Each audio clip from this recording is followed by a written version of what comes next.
नमस्कार दोस्तों, तुलिका दर्शन चैनल में मैं रमाशंकर डिमरी आपका स्वागत करता हूं। और आज फिर से हम अपने इस एपिसोड में लेके आए हैं कला जगत के कुछ चुनिंदा प्रश्न। और पहला प्रश्न है, किस संग्रहालय या कला दीर्घा को समकालीन कला का मक्का कहा जाता है? ऑप्शन है जहांगीर आर्ट गैलरी, आधुनिक राष्ट्रीय कला दीर्घा, सालारजंग संग्रहालय या मथुरा संग्रहालय। और इसका सही उत्तर है आधुनिक राष्ट्रीय कला दीर्घा। अगला प्रश्न है, आर्कियोलॉजिकल सर्वे ऑफ इंडिया किस मंत्रालय के अधीन कार्य करता है? और विकल्प है खनन मंत्रालय, संस्कृति मंत्रालय, बाल विकास मंत्रालय या शिक्षा मंत्रालय। तो जो आर्कियोलॉजी सर्वे ऑफ इंडिया है वह संस्कृति मंत्रालय के अधीन कार्य करता है। और हमारा अगला प्रश्न है, नाथद्वारा की पिछवाई चित्रण के विषय वस्तु क्या हैं? बारहमासा, शिकार, प्रकृति चित्रण या रासलीला। जो नाथद्वारा की पिछवाई चित्रण होता है उसका विषय वस्तु रासलीला होती है, जिसमें श्री कृष्ण और गोपियों की रासलीला के चित्र होते हैं। इसलिए विकल्प डी सही हो जाता है। अगला प्रश्न देखते हैं, लिंसिड ऑयल प्रयोग किया जाता है जल रंग में, टेम्परा रंग में, तेल रंग में या एक्रेलिक रंग में। जो लिंसिड ऑयल होता है उसे हम किस रंगों में प्रयोग करते हैं? और इसका जो सही उत्तर है वो है तेल रंग, यानी ऑयल कलर में हम लिंसिड ऑयल का प्रयोग करते हैं। अब देखते हैं अपना नेक्स्ट क्वेश्चन, षडंग में रंगों को किससे निरूपित किया गया है? वर्णिका भंग, प्रमाण, रूप भेद या लावण्य योजना। और षडंग के अंतर्गत एक श्लोक है, रूप भेदा प्रमाणानि भाव लावण्य योजनम श्रादस वर्णिका भगम इति चित्र षडंगम। यानी कि यहाँ पर वर्णिका भग को निरूपित किया गया है रंगों के लिए। लिथोग्राफ क्या है? चित्रकला तकनीक, छपाई तकनीक, ग्राफिक तकनीक या एनिमेशन तकनीक। तो जो लिथोग्राफ होती है वह एक छपाई तकनीक होती है जिसमें प्रिंटिंग का कार्य किया जाता है। अगला प्रश्न है, तान किन दो रंगों के परिणाम का द्योतक है? नीला पीला, काला लाल, लाल हरा या श्वेत श्याम। जो टोन होता है तान किन दो रंगों के परिणाम का द्योतक होता है? तो इसका सही उत्तर हो जाता है विकल्प डी श्वेत श्याम, यानी ब्लैक एंड वाइट। अगला प्रश्न है, टेम्परा चित्रण के लिए धरातल बनाने की पद्धति को क्या कहते हैं? विकल्प है हैंडलिंग, गिल्ड, ग्लेल या गैसो। तो जो टेम्परा चित्रण के लिए धरातल बनाने की पद्धति को गैसो कहते हैं। अगला प्रश्न है, मौर्यकालीन कला किस प्रकार की कला है? सामाजिक, धार्मिक, राजकीय या लोक कला। तो जो मौर्यकालीन कला है वह राजकीय कला है, क्योंकि इसमें मौर्य काल के द्वारा, मौर्य शासकों के द्वारा जो अपनी राजज्ञाएँ और प्रजा के हितों के लिए जो उन्होंने किए गए कार्य हैं उनको लिखवाया गया था और उनसे संबंधित मूर्ति शिल्प का निर्माण करवाया गया था। इसलिए इसे हम राजकीय कला कहते हैं। और अगला प्रश्न है, प्राचीन कानाफूसी चित्र किस चित्रकार ने बनाया है? और विकल्प है समरेंद्रनाथ गुप्त, नंदलाल बोस, रविन्द्रनाथ टैगोर, अमृता शेरगिल।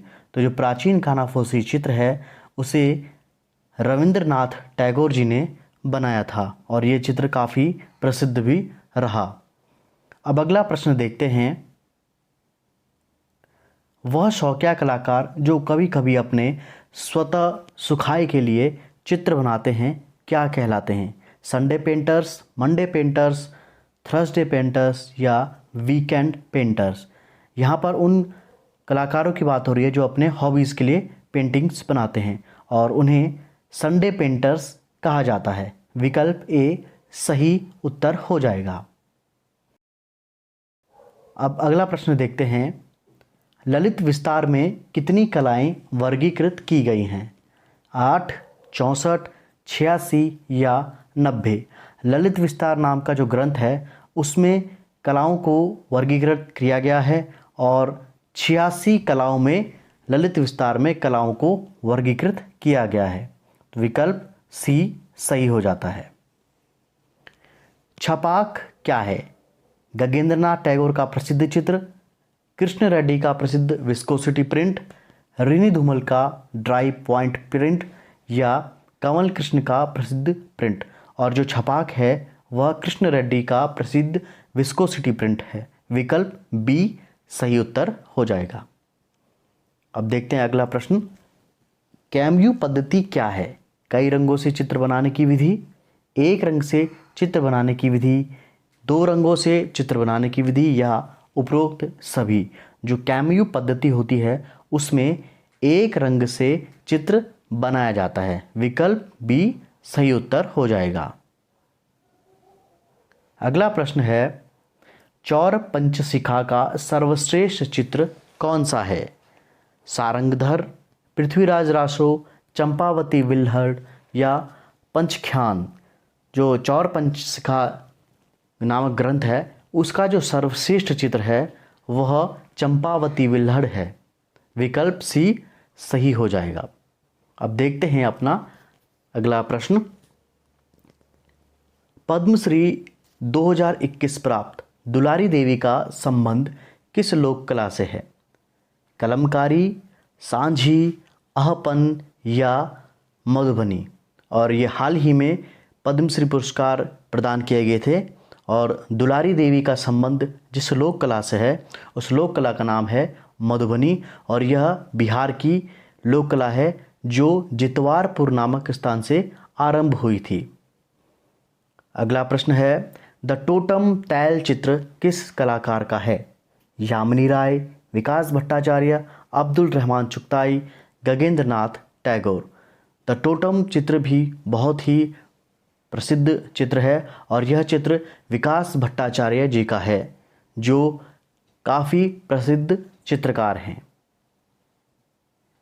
अगला प्रश्न है, स्त्रियों के माथे पर चंदन का टीका किस शैली की पहचान है? कांगड़ा शैली, गढ़वाल शैली, किशनगढ़ शैली या डी मंडी शैली। तो जो गढ़वाल शैली है उस शैली में स्त्रियों के माथे पर चंदन का टीका लगाया जाता है और यही गढ़वाल शैली की पहचान है। विकल्प बी सही हो जाएगा। अब बात करते हैं अपने कल के अंक के प्रश्न की। हमने प्रश्न पूछा था, बाघ की किस गुफा को शिक्षकों का निवास स्थान माना जाता है? और इसका सही उत्तर है छठवीं गुफा को, यानी बाघ की जो 6 नंबर की गुफा है उसे शिक्षकों का निवास स्थान माना जाता है। और सबसे पहले इसका जवाब दिया है लक्ष्मी लक्की ने, पूजा कर्णवाल, विवेक सिंह मेवाड़ी, प्रमोद कुमार ने। तो इन सभी को हार्दिक शुभकामनाएं, आपने सही जवाब दिया। और आज का सवाल है, साहित्य संगीत कला विहीन, साक्षात पशु पुच्छ विषाणहीन। यह श्लोक किस ग्रंथ से लिया गया है? तो आशा करता हूँ आप इसको कमेंट सेक्शन में ज़रूर इसका सही उत्तर देंगे।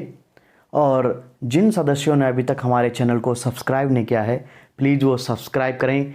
वीडियो अच्छा लगता है लाइक करें, कमेंट करें और वीडियो को शेयर करना ना भूलें। तो आज के लिए इतना ही, मिलते हैं अगले अंक में नए सवालों के साथ।